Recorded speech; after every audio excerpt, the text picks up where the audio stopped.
pero quisiera que me confirmen antes si se me está escuchando claro y si está fluyendo la diapositiva una tras otra para comenzar ya con la clase de hoy. ¿Sí? ¿Está fluyendo por ahí una tras otra? Sí, ¿verdad? Y se me está escuchando claro, ¿sí? Ya. Sí, se la escucha bien. Muy bien, muchas gracias entonces. Bien, entonces vamos a dar inicio a la sesión de hoy. Estamos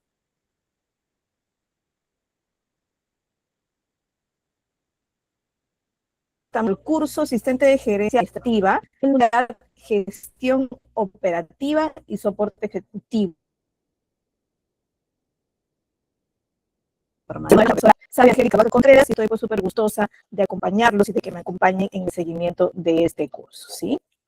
A ver, por aquí tenemos un mensajito de Johan Romero. A ver, Johan Romero nos dice, un archivo no es solo una sucesión de documentos, dice él, ¿no? Es mucho más que esto, es historia y memoria de una institución, de una empresa, ¿verdad?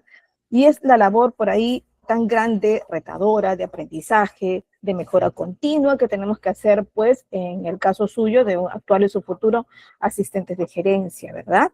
Entonces, por ahí vamos a tocar, vamos a darle la importancia a esta sucesión de documentos que tenemos que por ahí custodiar, tenemos que darle por ahí también un manejo de esta información, haciendo de que cumpla esta información plasmada en un documento, cumpla la función que debe, es decir, de brindar el soporte para algún proceso importante, de ser evidencia también para alguna función ya realizada, o que también sea como parte del rendimiento de cuentas, ¿no? Eso es una de las funciones principales, una de las labores importantes que tiene en este caso la comunicación ejecutiva plasmada en documentos, ¿no?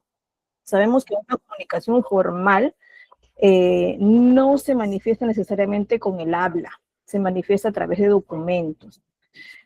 ¿Por qué digo algunas veces? Porque hay instituciones privadas que pueden considerarla como formal siempre y cuando esté evidenciado con alguna grabación, quizá con algún tipo de evidencia digital, puede ser, ¿no? Puede ser a través de un audio o de imágenes también, a través de un video. En la institución pública, por ejemplo, se evidencia casi todos los procesos, ¿no? Y por eso es que se elaboran y se redactan gran cantidad de documentos físicos muchas veces, porque no tenemos instalado en todas las instituciones públicas estos sistemas digitales para su validación, ¿no? Contamos de hecho con computadoras, con laptops, con correos electrónicos, sí, todo esto, y también usamos también el Drive y todo lo demás, pero no está evidenciado y validado con una firma digital, que es lo más importante, y no tiene validaciones de QR tampoco aceptadas para que se consideren como tal, como digital, ¿no? Por eso es que se maneja una gran cantidad de documentos físicos. La institución privada sí puede optar y tiene ya instalado muchos tipos de soportes que les ayudan a simplificar esta labor, ¿no? Esta comunicación que tendría que ser formada a través de documentos escritos, físicos, sino que también utiliza los documentos digitales. Hoy vamos a hablar por eso de qué se trata esta comunicación ejecutiva y cómo es que se maneja la información, ¿no? Para que sea considerada como institucional, ¿no? Entonces, no cualquier escrito se convierte en un documento que forma parte de una institución. Si yo pertenezco a una institución pública y decido emitir algo en mi opinión y redactar mi opinión en un documento, pues será a título personal.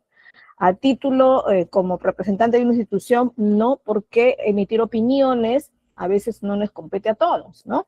Opiniones dentro para realizar un proceso, para poder de repente decidir cómo es que se procede o no, sí valen las opiniones, pero las decisiones son las que se toman en el documento. Por eso hay que tener mucho cuidado en lo que uno escribe y firma, porque representa la autoría de lo que se está diciendo ahí, ¿no? Entonces vamos a ver de qué se trata pues, esta comunicación ejecutiva y manejo de la información, en este caso institucional, ¿no? De hecho, que estamos involucrados como asistentes de gerencia administrativa y por lo tal estamos ubicados ya en una jerarquía, ¿verdad? Entonces, tomando en cuenta todo este contexto, vamos a ver de qué se tratan estos 3 puntos y empezamos pues con redacción ejecutiva de correos y mensajes corporativos, ¿no? Sabiendo que les había mencionado que los correos electrónicos no siempre son considerados como válidos para una institución. Tenemos que cumplir ciertos requisitos, tenemos que considerarlos como formales como legales, ¿no? Uno, utilizar, por ejemplo, un correo institucional, ¿no? Una institución, si ya tiene instalados correos institucionales, pues no considerará válida la comunicación por el correo electrónico si se hace desde un correo personal, ¿no? Los temas son institucionales y si hay correos institucionales, pues se tienen que utilizar. ¿Qué pasa si yo como Sabivaca me quiero referir y consultar algo muy personal a mi institución? Entonces, en ese caso sí podría utilizar mi correo personal. Pero si voy a comunicarme con ellos, con documento y con la representación del cargo que tengo, entonces tiene que ser institucional. Y tengo que hacerlo con mi correo institucional porque en el caso de nosotros tenemos correos institucionales, ¿no? Entonces vamos a ver cuáles son esas características y principios fundamentales para considerar pues una redacción ejecutiva de correos como formal, ¿ya? A ver, vamos a ver. Bueno, estoy segura que ustedes ya han redactado un sinfín de correos electrónicos, ¿no? Aunque actualmente hay mucha comunicación a través de WhatsApp, ¿no? Hay consultas que se hacen a las empresas a través de los chatbots también, pero estoy segura que ustedes en algún momento se han comunicado, ¿no? Cuéntenme a ver si tienen alguna experiencia de comunicación con alguna empresa, ¿no? Mínimo para alguna convocatoria, ¿verdad? Y le han respondido inmediatamente si han leído su correo, si ha ingresado su correo o su trámite quizá. A ver, cuéntenme qué experiencia tienen a través de correos electrónicos enviados a ciertas empresas. A ver, cuéntenme chicos, voy a abrir sus micrófonos para escucharlos ya. O quizá pueden utilizar también este momento, ahí está activado su micrófono, para hacer alguna consulta de la clase anterior. A ver, los escucho chicos, a ver, pueden alzar las manos en orden y yo les doy el pase, ¿sí? A ver, estamos por aquí. Varios. Ya, a ver, ¿a quién quiere participar? Abelino, Ángela, Betsabe, Carmen Rosa, Catherine, Diego, Elizabeth. A ver, por allí alguien quiere participar. A ver, chicos de carrera. Necesario que consulten porque si no debo considerar solo tengo dos opciones, creo yo, ¿no? Hasta tres ya. Una de las opciones es que están demasiado tímidos, no tienen confianza, ¿no? Otra, que quizá entiendan todo, lo cual es rarísimo, ¿no? Siempre hay alguna consulta más que hacer. Y otra en que de repente no entienden nada y tienen el temor de consultar. Así que, por favor, fuera la timidez y estamos ya, pues, abiertos a aprender, ¿no? Yesenia nos está alzando la mano. Te escuchamos, Yesenia. ¿Qué nos quieres compartir? Buenas noches. Buenas noches. ¿Me escucha? Sí, clarísimo se te escucha, Yesenia. Ok. Bueno, buenas noches con todos. Normalmente, bueno, en mi caso, normalmente sí he tenido ese tipo de problemas como se lo indicaba, por el tema de que a veces cuando nosotros utilizamos nuestro correo personal para enviar a alguna empresa, o sea, para tratar de enviar un correo desde nuestro mismo correo personal, no se puede enviar. No se puede enviar, salvo que tenga también, por ejemplo, que sea del mismo correo corporativo de la empresa, tal vez ahí sí se envían los correos. Pero cuando bueno, en mi caso, me ha pasado muchas veces porque, por ejemplo, entré a una empresa y normalmente pues yo tenía que enviar mis reportes por correo, pero no me habilitaban todavía el correo corporativo y yo no podía, hasta que no me habilitan el correo corporativo, no podía yo enviar los mensajes es decir, a operaciones, ¿no? Porque yo tenía que enviarle a operaciones, al área de operaciones todos mis reportes o mis requerimientos y no se podía realizar. Sí, es posible, gracias por tu participación, Yesenia, es posible que tu empresa tenga solo configurado su sistema para que sean las comunicaciones solo a través del correo corporativo, ¿no? Y si es así, si han alistado estas configuraciones, es posible que por eso no haya ingresado tu correo y haya rebotado, te lo hayan devuelto, ¿no?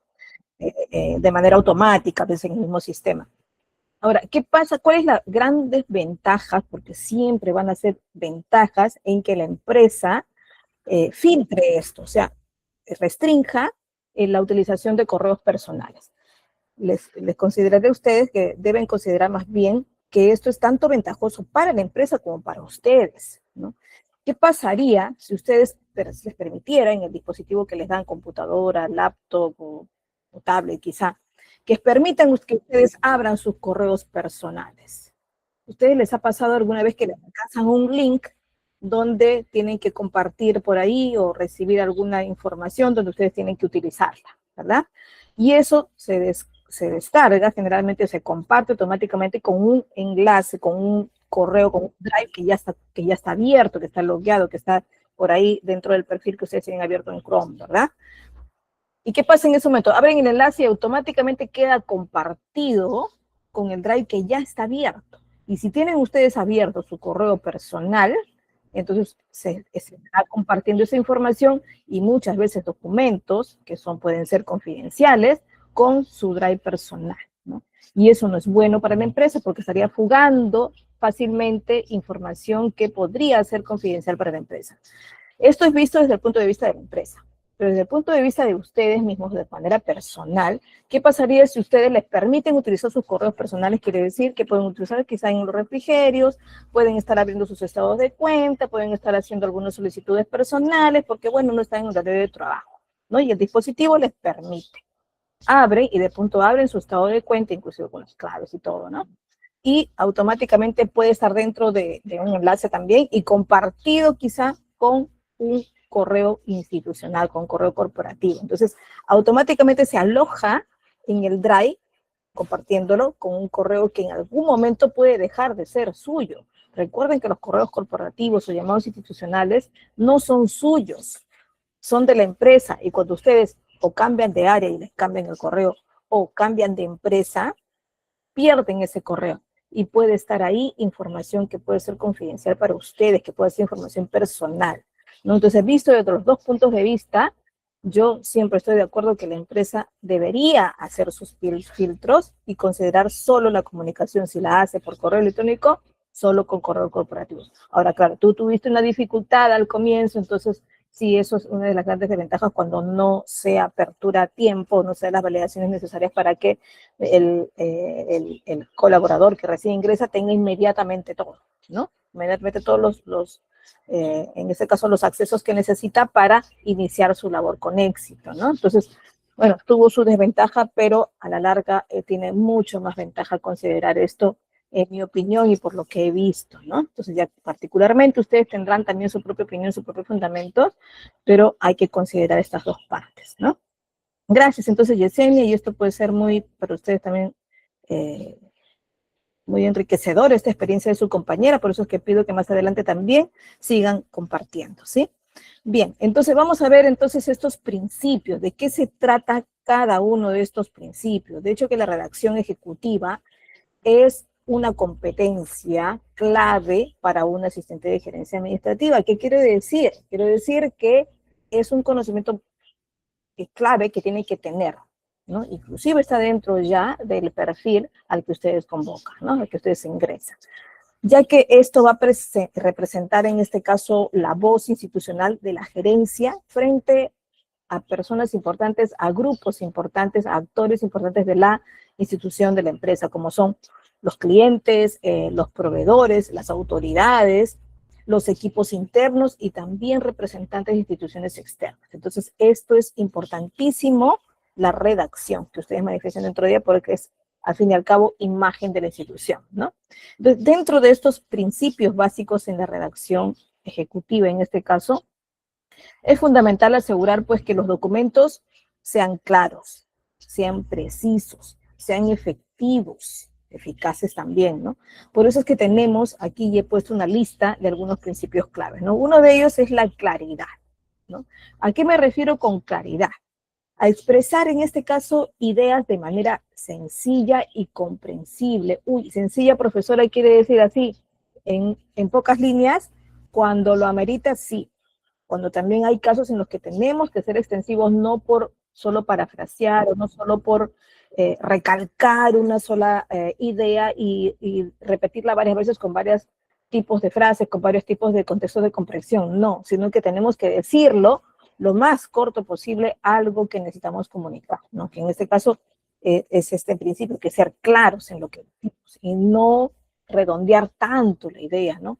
Para eso hay documentos que sí tienen que ser extensos y tendrán pues una explicación clave al comienzo, que va a ser los antecedentes, luego explica algunas normas legales y luego se van al desarrollo del tema. En este caso, sí necesitan, pues, pensar en un texto un poco más amplio porque tienen partes que son importantes dentro de un documento, ¿no? Entonces, esta claridad, pues, se va a basar en la aplicación de un lenguaje lo más adecuado posible para el documento que se tiene que redactar. Si es un informe donde necesito explicar algunos procesos técnicos, entonces sí utilizaré terminología técnica, ¿no? Y alguna terminología un poco compleja en la que, terminología pues que va a poder entender, en este caso, el destinatario, porque va a ser una persona a quien se le va a dirigir este informe técnico, ese documento técnico, porque claramente lo va a entender y sabe de qué se trata, ¿verdad? Pero en lo posible, a los que no manifiesten o no tengan que conocer esa terminología, entonces no tendría por qué ser esto complejo. No tendría que ser lo más sencillo posible y adecuado al lenguaje que se maneja con este principio, con esta oficina. Este principio, de hecho, tiene el fin de lograr que el texto pueda comprenderse, ¿no? De manera completa y sobre todo rápida, ¿no? Ahora estamos pues en unos tipos de comunicaciones que son muy, muy ágiles, muy rápidas. Tenemos cada vez el tiempo más corto en cada una de las empresas, necesitamos que esto fluya, ¿no? Y que sea ágil, ¿no? En la práctica podemos tratar de utilizar oraciones cortas. ¿Por qué? Porque a veces eso facilita un poco la comprensión, ¿no? Tratemos de que un párrafo que a veces tiene 3 o 4 líneas no sea una sola oración, ¿no? Porque entonces en el momento que lo hablemos, manifestemos a leer o que en el momento mismo de la redacción podemos entenderlo nosotros mismos, sí, porque nosotros mentalmente y de acuerdo a lo que escribimos hacemos nuestras pausas que no necesariamente están graficadas con signos de puntuación, ¿no? Entonces, si no manejamos así muy la redacción, muy a nivel avanzado, intermedio, entonces sí necesitamos mejor separar, ¿no? Y mucho más si nos dirigimos a un grupo que no tiene esta capacidad de redacción, ¿no? Entonces, con mucha más razón, tenemos que utilizar oraciones cortas. Entonces, si tenemos un párrafo donde están 4 o 5 líneas, tenemos que sacar unas 2 oraciones siquiera, ¿no? Entonces, ahora vamos a ver, pero ¿cómo sacamos esas oraciones? Pues hacemos una pausa y utilizamos nuevamente un pronombre, ¿no? Ahora, en gramática sabemos que una oración, ¿cómo se reconoce, no? ¿Cómo sé que en ese párrafo hay varias oraciones? Es una oración, está separada por un punto, ¿verdad? Un punto seguido, un punto aparte. Es más fácil darnos cuenta que acabó la oración, pero cuando hay un punto seguido quiere decir que ahí terminó la oración. Y en esa oración tiene que estar comprendida con sus términos adecuados de una oración, que es sujeto y predicado, ¿no? Puede tener un sujeto tácito, un sujeto que se sobreentienda cuáles utilizando pronombres, también, ¿no? Pero tiene que estar completo y no tratar de no mencionar algunas frases que son un poco ambiguas, ¿no? Que no explican del todo de qué se trata. Por ejemplo, ¿no? Si digo, a ver, considerando la posibilidad de proceder con la implementación de las nuevas políticas, estoy siendo un poco larga, ¿no? Y podría decir, vamos a implementar nuevas políticas, en lugar de decir considerando en la posibilidad de, porque lo hago muy dudoso incluso, ¿no? Entonces mejor voy directo a lo que quiero hacer, que vamos a implementar nuevas políticas y más adelante explicaré pues de qué se tratan y cuáles son, ¿no? Políticas, en este caso, nuevas normas, ¿no? Que pueden ser los horarios de entrada, los horarios de salida, nuevo horario de verano, etc., ¿no? ¿Qué más? Otra de las características principales y que es un principio es la precisión, ¿no? ¿A qué nos referimos con precisión? De proporcionar por ahí información exacta y detallada. Ojo, también objetiva. Hay que ser preciso. Recuerden que cada documento que se elabora está firmado por el autor. Entonces yo no puedo decir, se dice que esta persona actuó de mala fe. Y no hay, se dice es muy ambiguo, muy inexacto. Y además no evidencio. Hay que tener mucho cuidado cuando uno redacta. Cuando uno redacta tiene que ser objetivo.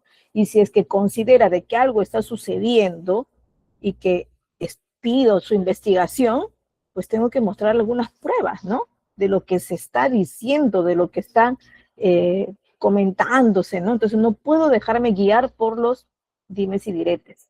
¿no? Entonces esto solo se convertiría en un documento de comunicación informal o llamado también chivo. Puede caer incluso si no hay después documentos probatorios o alguna evidencia palpable, entonces se puede convertir en una difamación. Hay que tener mucho cuidado con eso, por eso hay que ser precisos en lo que se dice, y yo le agregaría más acá, que sea objetivo, ¿no?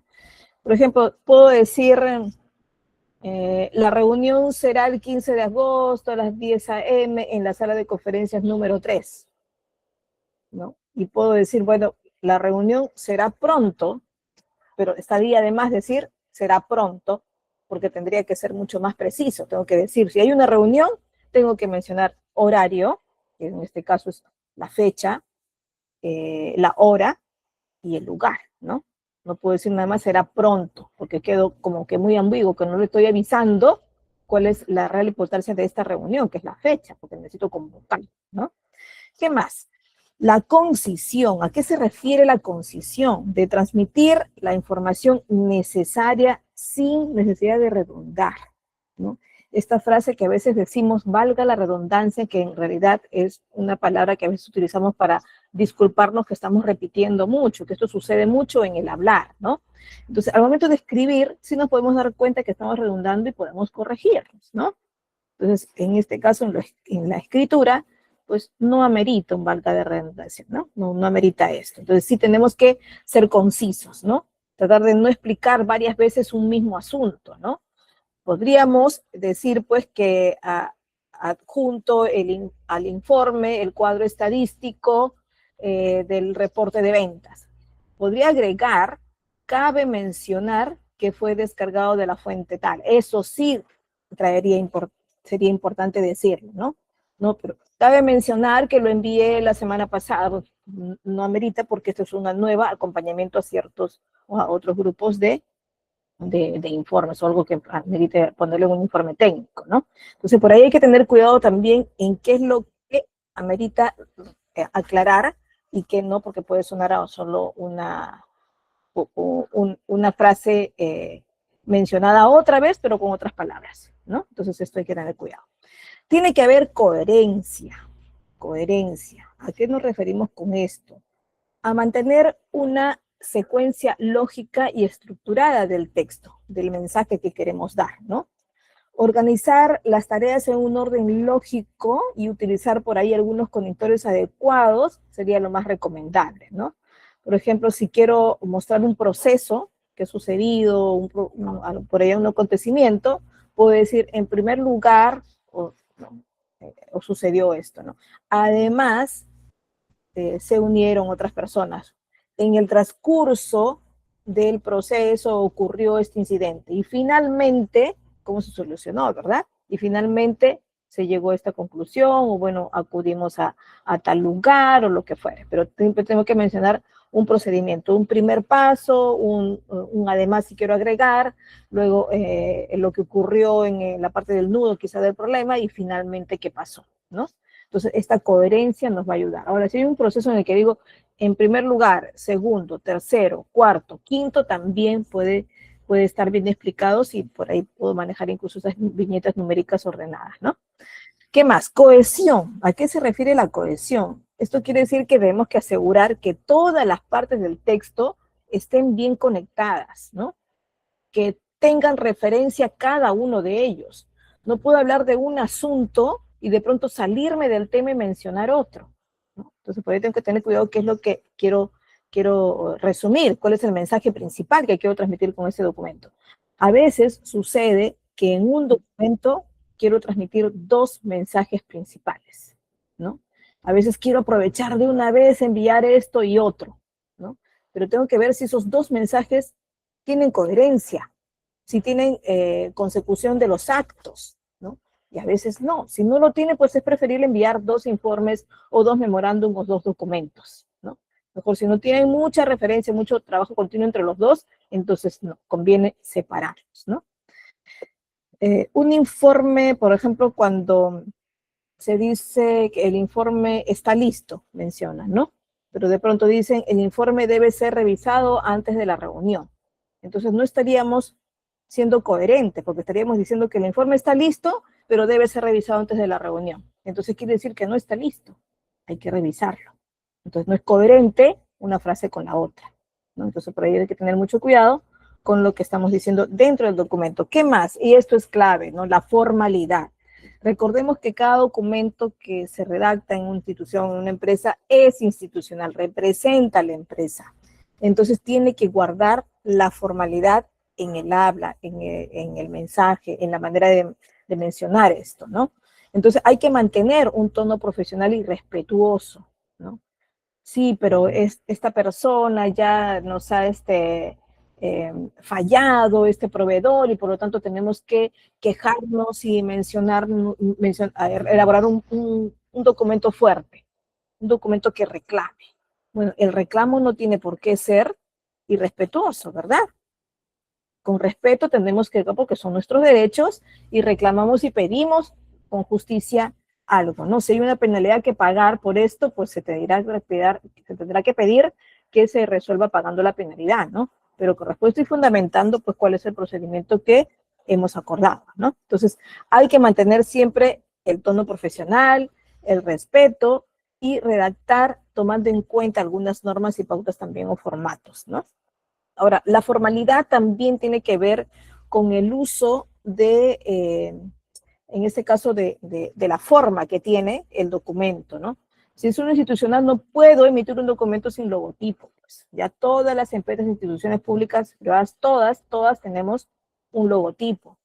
Tenemos un membrete especial, ¿verdad? Tenemos una parte del membrete en el que también mencionamos cuál es la ubicación, ¿no? Porque toda empresa, toda institución tiene una ubicación geográfica. Entonces, sí. No, pero ¿qué hago con la empresa que tiene, funciona de modo virtual nada más? Bueno, sí tiene una ubicación legal para, en este caso, para la tributación. Entonces, eso también se coloca en el papel membretado, ¿verdad? Varias de ellas también tienen algún mensaje especial, ¿no? Las instituciones públicas, además de un mensaje que tienen algunos ministerios, tenemos la denominación del año, ¿no? Entonces, el año también tiene su nombre especial y se coloca en la parte superior, debajo de los membretes generalmente, y arriba del nombre del documento, del número del documento, ¿no? Para poder darle, hacer mención a lo que recordamos o celebramos este año, ¿no? Imposible usar jergas, ¿no? Yo creo que está de más decir que se usa jergas, coloquialismo, por ahí expresiones informales, saludos de un hola, señor Pérez. Por más señor Pérez que le digo, un hola no es un saludo formal, ¿no? Entonces, en un correo tampoco puede ir un saludo así.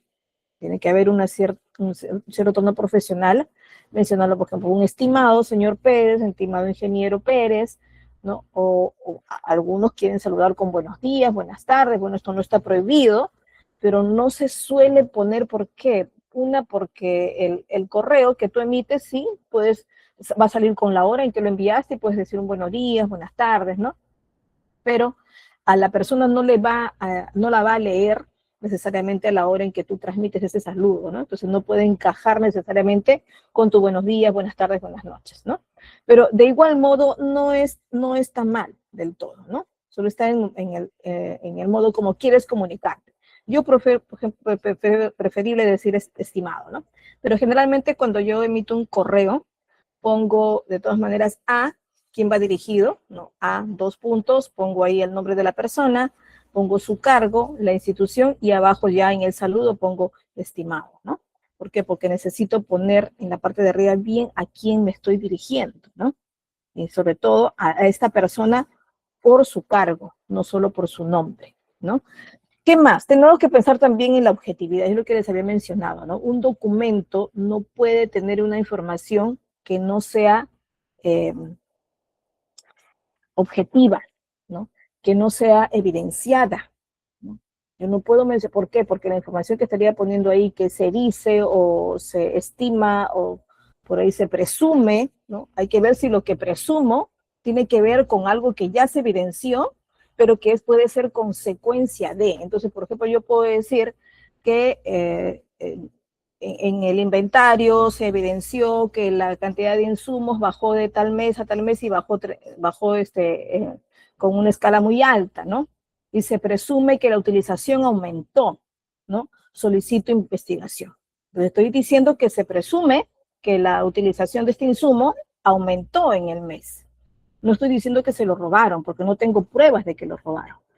Quizá internamente me hayan informado que puede haber un robo, pero si no tengo evidencia de robo no puedo mencionarlo. Pero sí puedo pedir investigación, ¿no? Sí puedo pedir que se investiguen los datos y las evidencias físicas del almacén, ¿no? Si estoy pensando en eso, pero en un documento hay que tener mucho cuidado porque un documento tiene que ser con pruebas. Entonces yo puedo decir que tengo ahí las estadísticas, se me han cansado esto, pero solicito que se investigue porque se presume que ha habido una utilización mayor de esto. Bueno, y entonces se investigará, ¿no? La utilización mayor no es grave, puede ser utilizada en varias cosas también que en su momento de la investigación se evidenciará, ¿no? Entonces tengo que hablar objetivamente, ¿no? Evitar opiniones personales. Ojo, si yo redacto algo, no redacto como sabivaca, redacto como mi cargo dentro de una institución. Si voy a emitir una opinión personal, tendría que redactar como sabivaca y un usuario externo de la institución, no con mi cargo. Si ustedes están dentro de una institución y van a emitir un documento que le van a ayudar además a su gerente a redactarlo, y esta persona lo va a firmar, no pueden poner en mi opinión personal, porque no existe opinión personal evidenciada en documento para una persona que tiene cargo, ¿no? Entonces por ahí hay que tener mucho cuidado, porque si esta opinión tiene que ver además con una calificación, alguna persona en algún momento puede convertirse en una difamación. Entonces por ahí hay que tener cuidado, ¿no? Si decimos, por ejemplo, el proyecto superó un presupuesto del 15%, en lugar de el proyecto fue un desastre financiero. ¿Puedo decir que un proyecto fue un desastre financiero? No estoy siendo objetivo. Estoy dando mi opinión de que es donde estoy utilizando un calificativo. Ojo. Puedo decir que el proyecto presentó un problema financiero, pero no puedo decir que es un desastre, porque un desastre ya es una calificación a algo, ¿no? Entonces no estoy siendo objetiva. Mejor que decir fue un desastre o resultó fatal, no sé, algún otro calificativo, no corresponde. Es mucho mejor decir el proyecto superó un presupuesto del 15% o tuvo un declive en las estadísticas que adjunto, no, eso sí, puede ser evidenciar, ¿no? Pero no un calificativo. Y mucho menos calificar a una persona con un adjetivo, ¿no? ¿Qué más? Tiene que presentar una adecuación, es decir, adaptar el estilo y el contenido del documento al destinatario y al propósito, ¿no? Entonces yo tengo que pensar en la persona, las personas que me van a leer, no en que me tengo que entender yo nada más. Entonces me tengo que adecuar el lenguaje a esta persona, tengo que pensar cómo me va a leer. Uy, tengo que pensar entonces en cada persona que me va a leer. Bueno, en todo caso no la persona Felipe Pérez, no, sino que tengo que pensar en su cargo sobre todo, ¿no? Si me voy a referir a una persona con un informe técnico, pues sí tengo que utilizar la terminología técnica, ¿no? Entonces me tengo que adecuar a esto. Un informe técnico, por ejemplo, detallado para un equipo especializado versus un resumen ejecutivo para la alta dirección, es lo que me diría a mí cómo me voy a referir a ellos, ¿no? Entonces, es un informe técnico, me voy a referir a especialistas, pues sí, le tengo que mencionar terminología técnica con alguna estadística donde evidencie estas características técnicas que he encontrado, ¿no? O cómo fue el procedimiento técnico, ¿no? En cambio, un resumen ejecutivo a la alta dirección, un resumen ejecutivo, de hecho, que tiene una página o 2 páginas, dependiendo de lo que quiero resumir, ¿no? Y me tengo que dirigir a la alta dirección, ¿para qué? Para que ellos seguramente tomen decisiones en base a este documento o entiendan en primera mano de qué se trata la presentación de este documento, que seguramente que es largo, ¿no? Por eso que se presenta un resumen ejecutivo. ¿Qué más? Tiene que presentar consistencia, ¿no? ¿A qué me refiero con esto? Que tiene que mantener un formato y estilo uniformes a lo largo de todo el documento, ¿no? Yo no puedo empezar con una fuente de 10 y terminar con una 12, ¿no? El tamaño de la fuente, en este caso, no puedo utilizar al principio en el texto, en el cuerpo de la carta, una cursiva y al final terminar con no cursivas, o empezar con un Times New Roman y terminar con un Calibri, por ejemplo. Entonces tengo que uniformizar esto. Generalmente una institución por cosas de calidad, por temas de calidad, mantiene un formato donde se menciona a todos los colaboradores, a todos los que son jerarquías, a todos los que redactan, cuáles son las fuentes que se utiliza, cuáles son la gama de colores que se utiliza también, cómo se grafican los cuadros, o si tienen sombras, si tienen también algún tipo de fuente interna con tamaño de fuente también, ¿no? Toda esta estructura se manifiesta ya para toda la institución y se tiene que respetar porque es parte del estilo, parte del formato de la imagen que va a presentar la institución también, ¿no? Entonces, por ahí sí, también, inclusive en la utilización de viñetas, en la utilización de numeraciones, por ahí los subtitulados también, sí, esto también mantiene un formato especial cada institución, ¿no? Y otra característica, otro principio grande, ¿no? Que acá lo ven en la parte final como en la número 10, ¿no? Dice exactitud gramatical y ortografía. Esto es básico, ¿no? No podemos escribir, visto hasta ahorita, Leo, que exámenes es una palabra ¿de qué tipo? A ver, dígame, exámenes, aguda, grave, esdrújula, sobre esdrújula. A ver, coménteme en el chat. Exámenes, varios en plural. A ver, como repaso de ortografía, a ver, exámenes. ¿Es una palabra aguda, grave, esdrújula o sobre esdrújula? Escríbanme en el chat. Y si no saben qué significa estos tipos de palabras, me mencionan, no lo sé, profesora. Y ampliamos un poquito esto, porque después de todo, si ustedes están como asistentes de gerencia administrativa, si necesitan por ahí repasar un poco de ortografía o de tildaciones de palabras, pues lo vamos a repasar, ¿no? Esdrújula, nos dice el IDE. Así es, exámenes es una palabra esdrújula. Y por lo tanto, todas las esdrújulas y sobre esdrújulas también, todas llevan tilde. Todas tienen esa rayita gráfica que la identifica como sílaba con mayor entonación, ¿verdad? Y que no todas llevan esta tilde, ¿no? La palabra esdrújula, como bien sus compañeros Lidet, Johanna, Maimán, todos le han puesto tilde a la palabra esdrújula porque sí, efectivamente la palabra esdrújula es una palabra esdrújula y lleva tilde, igual que la palabra exámenes. Pero ahora, la palabra examen sin plural, examen, ¿qué tipo de palabra es? Aguda, grave, esdrújula o sobre esdrújula. Examen en singular. A ver, coménteme por ahí que los voy a leer. Grave nos dice el IDEN, ¿todos están de acuerdo? ¿Sí? Examen es una palabra grave, o llana también que le decimos, ¿no? Joana también nos dice grave. ¿Quién más? Abelino, esdrújula. Estamos pensando en examen, ¿ah? No en exámenes. Examen. Grave, aguda, esdrújula, sobre esdrújula. Grave. Se corrigió Abelino. Así es. Así es, tienen mucha razón. La palabra examen sin plural, en singular en este caso, es, sí, muy bien, Ángela. Esa palabra examen es grave. Ahora, como palabra grave, no todas las palabras graves llevan tilde, ¿tendrá o no tendrá? Deberá llevar, mejor dicho, o no deberá llevar tilde. Examen, ¿va con tilde? ¿Sí o no? Sí, nos dice Lidet. ¿Qué más? Sí, nos dice Abelino. ¿Qué más? ¿Quién más? ¿Quién más? Somos más de 40 aquí, ¿ah? Yo debería ver ahí todos los 40 porque todos tienen una de las dos respuestas, o sí o no. Y todos deberían responder, ¿no? Si lleva, nos dice Carmen Rosa. ¿Quién más? ¿Quién más? Si lleva, nos dice Elizabeth. Si lleva, si lleva, si lleva. Sí. Bueno, lamentablemente no. La palabra examen no lleva tilde. Así es, Joana. La palabra examen no lleva tilde. ¿Por qué? ¿Por qué? Y eso me deberían de poner ahí ustedes con signo de admiración, con carita de horror. ¿Por qué no lleva tilde la palabra examen? Ángela nos dice muy bien que no lleva tilde.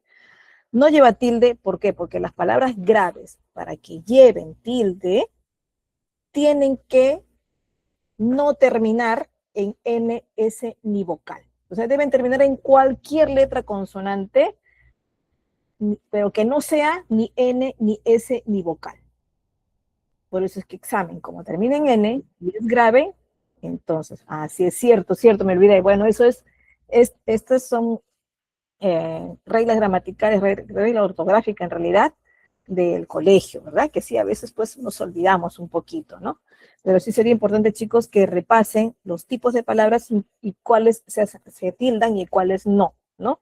Entonces, si ustedes repasan esta parte y si quieren que les repase, bueno, repasaremos un poquito la siguiente clase, pero esto, con esta resumen de identificación de palabras y cuáles se tildan y cuáles no, con eso estarían barriendo con gran cantidad de palabras y podrían identificar. Claro que hay algunas en las que de repente no va a ser tan fácil para ustedes, pero la lectura siempre va a ayudar, ¿no?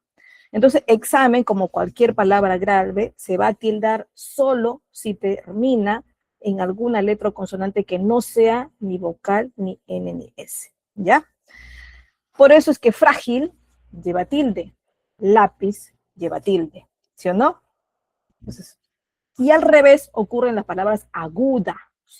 Las agudas son canción, horror, provocó, ¿no? Y todas esas no llevan tilde solo cuando terminan en N, S o vocal, ¿no? Y ahí por ahí darán vueltas tú de cuáles son las palabras. Ya, una última para terminar con, por si acaso, los monosílabos, que son fe, sol, tú, él, ningún monosílabo. Ustedes busquen por ahí varios monosílabos. Ningún monosílabo debe llevar tilde, pero hay excepciones, ¿no, profesor? Yo he visto que tú sí lleva. Claro, ¿para qué? Porque ya se utiliza la acentuación diacrítica. ¿Qué quiere decir?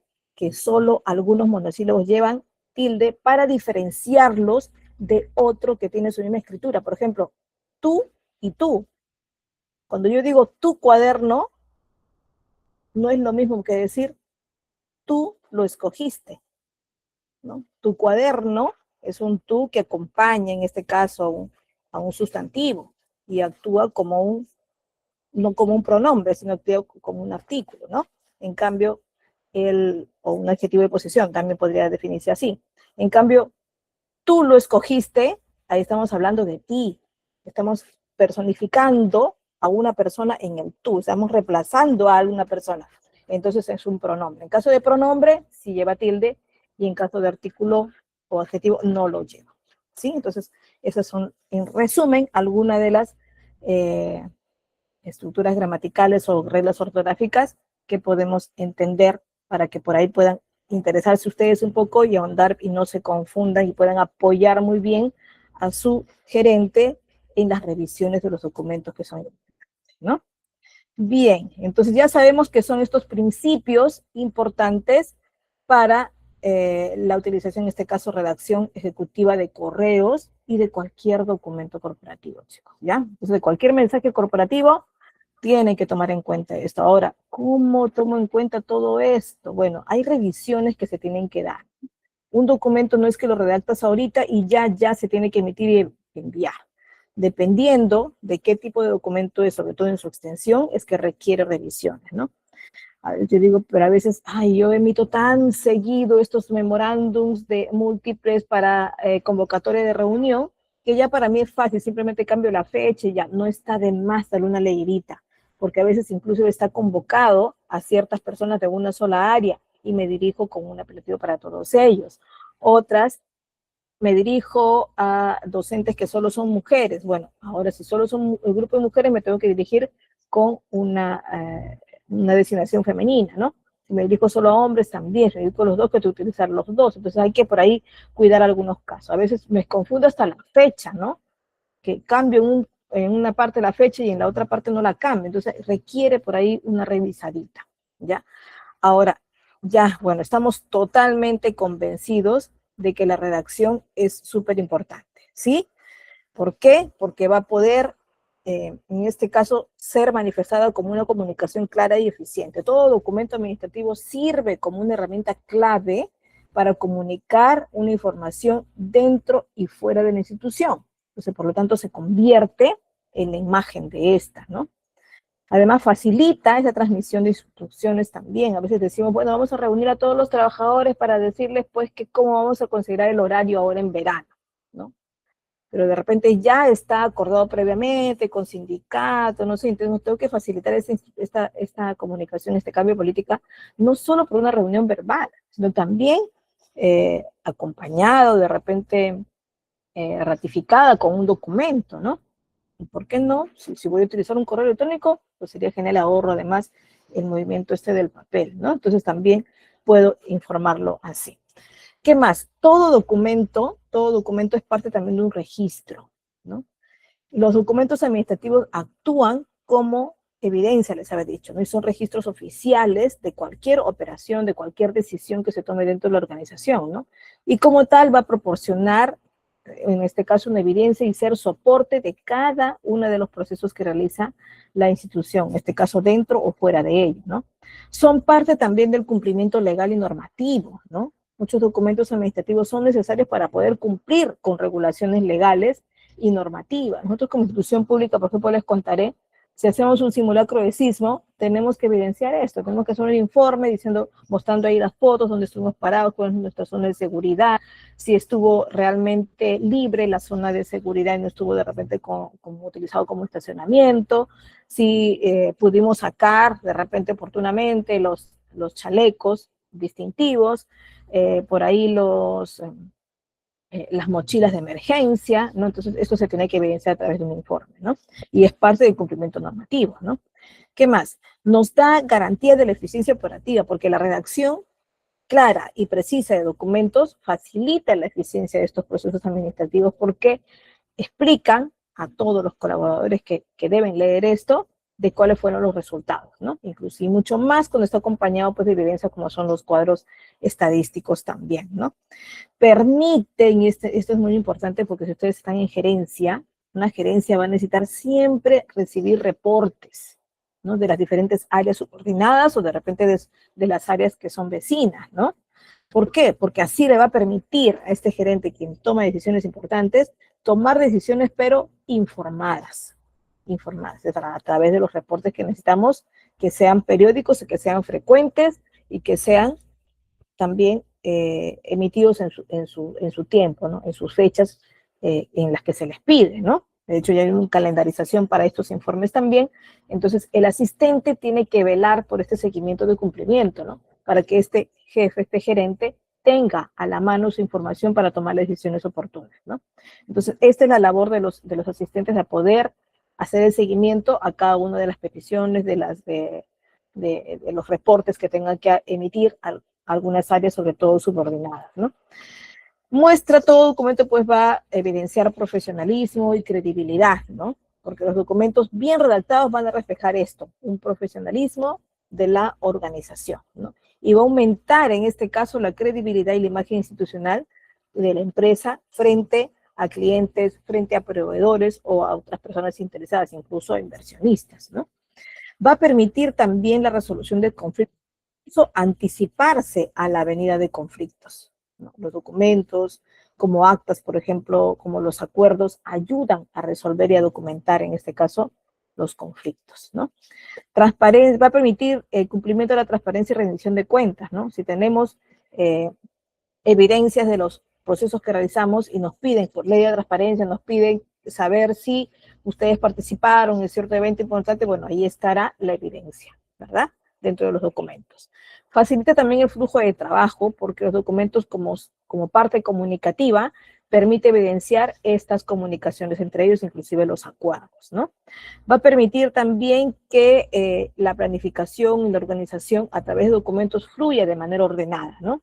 Y se establezcan por ahí los cronogramas, se asignen las responsabilidades para luego monitorear el progreso de esta función de manera efectiva, pues, ¿no? Entonces, en el resumen podríamos decir, pues, que la redacción de documentos administrativos es de todas maneras fundamental para un buen funcionamiento ordenado, ¿no? Y sobre todo eficaz dentro de la organización, ¿no? Nos va a asegurar no solo una comunicación clara, sino que además se cumplan con las obligaciones legales, ¿no? Inclusive con los reportes que tienen que ver con en este caso, con las planillas incluso de los trabajadores, ¿no? Ahora, Refiriéndonos específicamente al correo, a la estructura de un correo básico, sabiendo que este tiene que ser registrado, ¿no? Hay una estructura que todos conocemos, ¿no? Que es la que nos muestra que nosotros cuando vamos a emitir un correo electrónico sabemos que existe una parte principal o, bueno, primario o inicial, donde está el para, ¿no? Donde ponemos en este caso, el correo electrónico del destinatario, ¿no? Y ahí está el para esto, ¿no? Que es la persona importante. Puede haber un concopia también. Necesitamos que también le llegue a esta persona como destinatario principal, pero necesitamos que también le llegue a estas otras, ¿no? Entonces ponemos una concopia. Pero ¿qué pasa si voy a utilizar por ahí como una comunicación a mis clientes y mis clientes me han proporcionado sus correos personales, pero necesito que aparezca de manera oculta, que nadie, ningún cliente a quien yo le envío pueda ver toda esa base de datos de los otros clientes, ¿no? Entonces lo pondré en copia oculta, ¿no? Para que solo sea visible por el remito, no por los destinatarios, ¿no? El asunto será pues una redacción, una frase muy breve, ¿no? No necesito poner en el asunto todo lo que voy a solicitar, y mucho menos la fundamentación de mi pedido, ¿no? Será un resumen breve de lo que quiero mensajear, de lo que quiero pedir o lo que quiero consultar, ¿no? Luego vendrá pues ya en el cuerpo del documento, bueno, un saludo, ¿no? Acorde al cargo destinatario, ¿no? Y luego ya en el cuerpo propiamente dicho ya estará pues el contexto breve y la solicitud de la información o la respuesta concreta si así la tengo que dar, o de repente el comentario que tengo que enviar, ¿no? Entonces, y estará ahí pues el mensaje, ¿no? El mensaje. Habrá de todas maneras un cierre cordial, ¿no? Un agradecimiento o una disposición, ¿no? Si estoy solicitando algo, pues ya tengo que agradecer, ¿no? Su disposición para poder atenderme, ¿no? Si es que me están pidiendo algo, están comunicando algo a mí, necesito responder, pues quedo a su disposición, ¿no? Cuando envío mi correo a un correo electrónico donde adjunto mi CV, pues siempre manifiesto mi disposición, ¿verdad? Entonces siempre hay un cierre antes de la despedida formal, un cierre cordial al término del cuerpo, ¿verdad? Y luego estará lo que llamamos firma institucional, pero de correo electrónico, que no necesariamente es la firma digital, no necesariamente tampoco es la firma gráfica, ¿no? Llevamos firma en correo electrónico al nombre, al cargo y a la entidad, ¿no? Que en el caso del correo electrónico nos lo menciona como firma, pero no solemos poner el gráfico de la firma generalmente, ¿no? Bueno, ¿cuáles son los errores más comunes por ahí que conocemos? Ahí vamos, acá los van a poder leer ustedes con claridad, ¿no? Pero siempre por ahí, a ver, vamos a aprovechar a hacer una pausita ahorita, ya, mientras ustedes van leyendo estas dos partes, para comunicarles algo súper importante que ya GECAP les dijo en la primera clase en la inducción, ¿verdad? Bien, miren participantes. Queremos pues recordarles que tienen la oportunidad de obtener su certificado oficial de GECAP. Un aval pues que va a fortalecer su perfil profesional y también su hoja de vida, ¿no? Aprovechen esta oportunidad para obtener su certificado de GCAP, van a fortalecer su CV, van a destacar en su próximo trabajo, van a aumentar también los conocimientos manifestados dentro de él y van a obtener el respaldo internacional de Google Workspace for Education. Así que pueden separar su certificado desde 50 soles o 14 dólares estadounidenses, pero esta promoción está solo válida hasta el día 3 de enero, ¿no? Así que consulten comunidad académica y no dejen pasar esta oportunidad de certificarse y convertirse en profesionales altamente competitivos en este mercado laboral, ¿no? Considerando pues que hoy la mayoría de instituciones piden currículum ya documentados, ¿no? A veces no, pero a mí no me piden, he enviado a varias empresas y no me piden, pero estoy seguro que en la entrevista sí te la van a pedir, la mayoría ya está pidiendo, así que tengan mucho cuidado con eso y no va a ser que a última hora, ya en el momento de la convocatoria, lo necesiten y quizá ya no sea tan inmediato que se les dé, ¿no? Ahí considérenlo y consideren porque la promoción solo está hasta el día 3 de enero. Estamos hoy 30 de diciembre, mañana es 31, último día del año, luego 1, 2 que por ahí feriados y solo es el 3, el último día. Así que traten de no esperar a última hora, considerando que estas fechas son un poco difíciles, ¿no? Bien, entonces, ¿cuáles son esos grandes errores que aquí ya les estoy poniendo, ¿no? A ver. No. Un uso excesivo de abreviaturas y emoticones. A ver, un correo electrónico amerita poner un emoticón, un correo electrónico personal de ustedes, bueno, ¿no? Aunque creo que ya ni usan correo electrónico para comunicarse con amigos, ¿no? Pero un correo electrónico institucional, un correo electrónico ejecutivo, ameritaría poner un emoticón. De repente son correos electrónicos donde están enviando saludos de cumpleaños, bueno, podría ser, ¿no? Pero no sé si en las instituciones ponen eso. Por ejemplo, en la mía no se acepta este tipo de comunicaciones por correo electrónico, ¿no? Se aceptan bueno, hoy día todos se comunican por los saludos por WhatsApp, ¿no?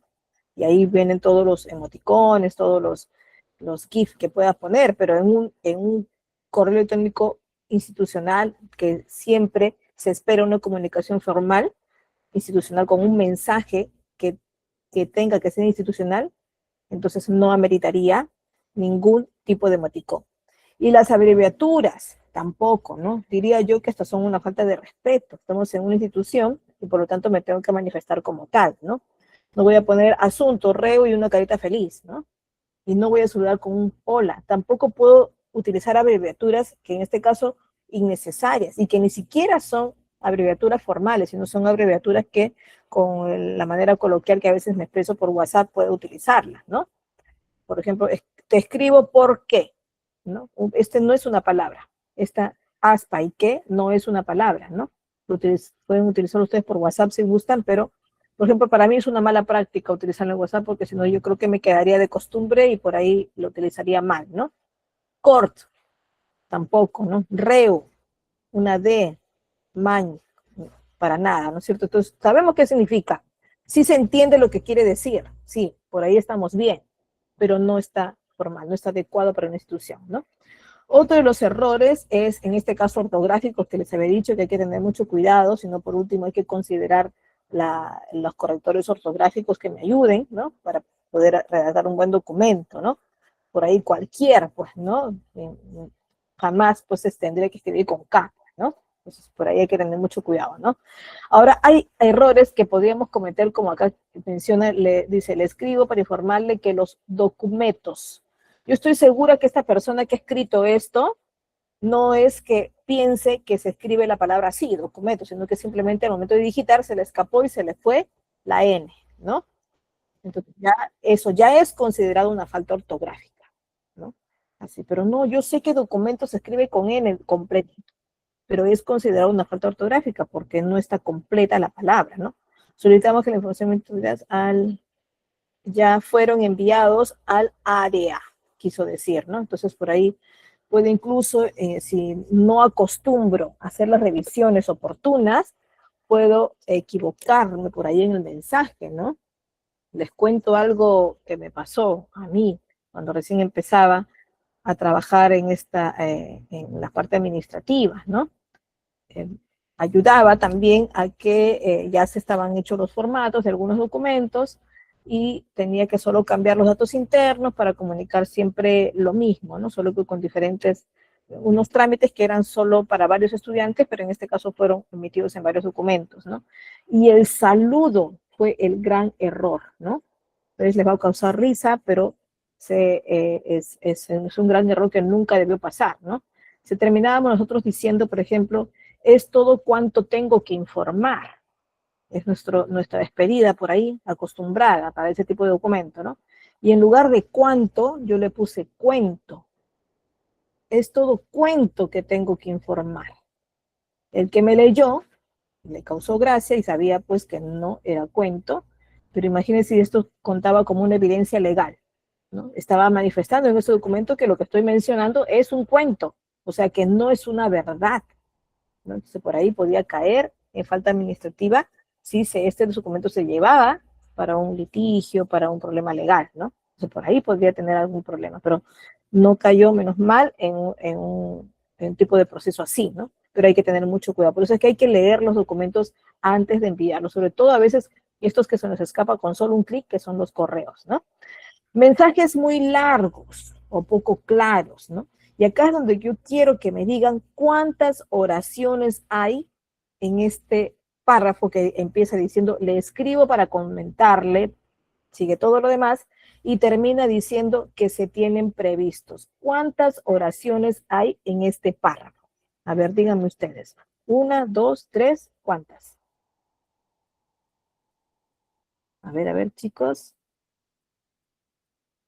Sí, como estamos con el tiempo premiado, les voy a decir.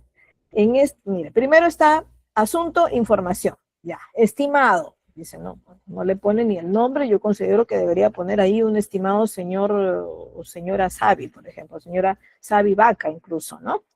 Le escribo para comentarle que en relación a lo que conversó anteriormente en la reunión pasada que tuvimos hace unos días con el equipo y considerando que hay varios temas pendientes que me mencionaron y que todavía no han sido revisados completamente, sería importante poder revisar en algún momento la documentación relacionada para poder avanzar con los temas administrativos que se tienen previstos. Saludos. ¿No resultó muy cansada la lectura? Entendí quizá, ¿no? Porque por ahí los términos están fáciles de entender. Sí, ya sé que quiere algo más. Pero como que me invita a leer, a ver, ¿qué me pide concretamente? ¿No? Porque necesito entonces leer un poquito porque el contexto se mezcla con la solicitud. Y es porque acá, en este párrafo, donde empieza, dice, le escribo y termina con previstos, solo hay una oración. Y miren cuántas líneas hay. Hay 6 líneas, ¿no? Bueno, 5 líneas y media, podríamos decir, ¿no? Es un párrafo muy extenso, muy extenso. Debería estar separado con algún punto por ahí que me haga una pausa, ¿no? Entonces, le voy a poner el punto en sería. Podría ser, pero entonces adentro le incluiría alguna coma, porque el texto está, del párrafo está, la oración, mejor dicho, está demasiado largo, ¿no? Está demasiado largo. Entonces la acorto. No, de repente si sea necesario, habría que analizar bien tu escrito para ver si mejor hacemos una reducción de texto o clarificamos, en este caso, separando con oraciones, ¿no?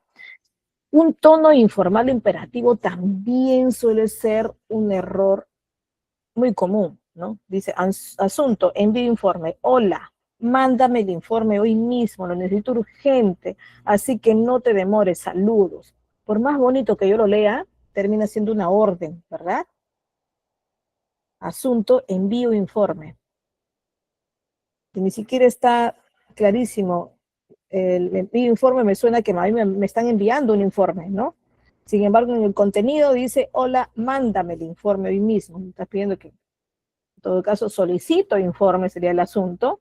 Y en la parte del cuerpo, primero, no se le daría como un hola. Esto es institucional, ¿no? Buen día, saludos, o estimado señor José Alcántara, ¿no? Solicito a su oficina o tenga bien informarme con prontitud la remisión del informe necesario para tal reunión, algo así, ¿no? Entonces, necesito utilizar terminología más formal, ¿no? Se necesita con suma urgencia, sí podría mencionar, lo necesito urgente, así que no te demores todavía encima, ¿no? Entonces, por ahí hay que tener mucho cuidado de que no estoy hablando con mi amigo, ¿no? Estoy hablando con una persona que está encargada de una oficina, ¿no? Ejemplos correctos, ya, acá ya vienen ejemplos que sí los dejo para que ustedes los lean, porque son ejemplos de algunas redacciones de correos. Este, por ejemplo, es para coordinar reuniones. Este es para envío de documentación que te han solicitado. Este puede ser para seguimiento de información pendiente, por acá, para atender a un tipo de comunicación especial, por ahí, ¿no? Que se pide, que se envía. Agradecimiento por la reunión, ¿no? Por ahí. Bueno. Ahora, dentro de los protocolos de atención presencial, no olvidemos que tenemos que reflejar primero imagen de la institución. ¿Con qué? También con una presentación personal adecuada, ¿verdad? También reflejando puntualidad. Si pongo mi horario de atención, pues eso lo tengo que cumplir. Lo que a veces pasa en las diferentes empresas, oficinas o instituciones públicas también, es que a veces se dice, se atiende al usuario de 8 de la mañana a 5 de la tarde, ¿no? Y justo ese es el horario de la persona que se debe sentar en ese lugar. Y yo no considero correcto. Está bien, son sus 8 horas de trabajo, tiene su horario de refrigerio, ya, y tiene que estar atendiendo de 8, pero esa persona tiene que llegar mínimamente a alistar su lugar, ¿no? No es que inmediatamente se sienta, por lo menos respirar aunque sea unos 10 segundos y recién sentarse. Entonces no va a poder atender, si su horario de entrada es a las 8, no va a poder inmediatamente atender a las 8 a esos usuarios. Ah, pero es que la persona que va a trabajar tiene que llegar 15 minutos tarde, 15 minutos antes, perdón. Sí, toda persona que quiere ser puntual, de hecho, que llega antes de la hora, porque siempre tiene que estar previendo tráfico, otros asuntos, pero siempre tiene su tiempo de tolerancia para llegar a esa hora. Se tiene que considerar o imaginarnos que podría llegar exactamente a las 8. Y si llega exactamente a las 8, no va a poder atender al usuario a las 8 de la mañana. Entonces tiene que considerar, por decir, atender de 8:30 a 4:30, por ejemplo, ¿no? Entonces ese horario de atención que se anuncia tiene que ser el que realmente se pueda efectivamente utilizar. Un lenguaje corporal adecuado, ¿no? Y tiene que estar el lenguaje corporal, la expresión, las miradas, todo manifestando una escucha activa, manifestando que realmente me interesa ayudarte y que estoy dispuesto a escucharte para poder orientarte en lo que me pides, ¿no? Y el trato cordial y respetuoso, porque no lo podemos perder por más que la persona venga a reclamar. Así que por ahí hay que tener mucho, mucho tino al momento de atender. En la atención de telefónica, de hecho que no hay esta gestualidad, ¿no? Pero a veces ayuda. ¿Ayuda en qué? A que tú mismo manifiestes y identifiques por ahí, sincronices a veces tu gestualidad con tu hablar, ¿no? Porque a veces se traduce, a menos de que manejes muy bien esto de tu lenguaje hablado junto con la transmisión que tienes que dar al otro lado, ¿no? ¿Para qué? Para que consideres por ahí el que la persona sienta que te está escuchando, sienta que le estás atendiendo, ¿no? Y como no va a poder ver tu cuerpo, no va a poder ver tu mirada, porque va a ser todo hablado, a veces ayuda a que tú también propiamente manifiestes alguna gestualidad. Va a depender de cada uno, ¿no? Es lo que me ayuda a mí, ¿no? Pero si ustedes son clarísimos hablando, sin necesidad de gesticular, pues muy bien, ¿no? Entonces, lo que se suele decir también es cuando contestas tú una llamada, ¿no? De alguien, no esperar mucho tiempo, ¿no? Aunque ya las llamadas telefónicas no ocurren mucho porque ahora todo es por WhatsApp, pero no debemos esperar que suene mucho. Así que la persona no esté ahí esperando mucho tiempo la timbrada para que recién acudas a atenderlo, ¿no? Aunque ahora las centrales telefónicas pues sí nos hacen esperar a veces un poco, pero no está mal que la empresa por lo menos ponga un conteo de colas, ¿no? Como suelen poner varias, para que por lo menos sepan cuánto tiempo van a esperar, ¿no? Y no solo la musiquita, sino por lo menos estoy diciendo en qué parte de la cola estás, ¿no? Eso ayuda mucho. Tomar nota también de la información relevante que te está mencionando. Si estás en un grupo, en un chatbot o en un WhatsApp por ahí atendiendo como orientador, también leer un poco los mensajes anteriores de esta persona para que puedas acudir a lo que necesitas, ¿no? Dentro de la clasificación de documentos, chicos, esta es hay que considerar pues estas características y por aquí ya les pongo escrito cuáles son estas clasificaciones, ¿no? Vamos a tocar un poquito en otra sesión y a referirnos a cada uno de estos, ¿ya? Vamos a ver un poco de qué se trata cada uno de estos documentos. Por ahora los pueden leer en este material, que de hecho que ya está a disposición de GCAP, para que se los pueda compartir, ¿no? Hay una estructura básica, ¿sí?, de los documentos, y esta es la que presento, que vamos a tocar en otra sesión con más detalles, ¿sí? Así que damos por finalizado entonces la clase de hoy de comunicación ejecutiva y manejo de información, y nos vamos a ver en la clase 3, con coordinación operativa y gestión de actividades, ¿ya? Así que nos vemos por ahí. Chicos, que pasen un bonito despedida de este año, agradezcan todo lo que han recibido, bien y malo, porque lo malo también es mucho aprendizaje, y recibamos pues con mucha, mucha vibra este nuevo año que de hecho nos va a ir mucho mejor. Les deseo muchos éxitos en todo lo que planeen para este nuevo año que viene, que de hecho que tiene que ser muy venidero para nosotros, acompañado pues de muchas bendiciones para todos. Gracias, chicos, éxitos y hasta el siguiente año. Nos vemos prontito.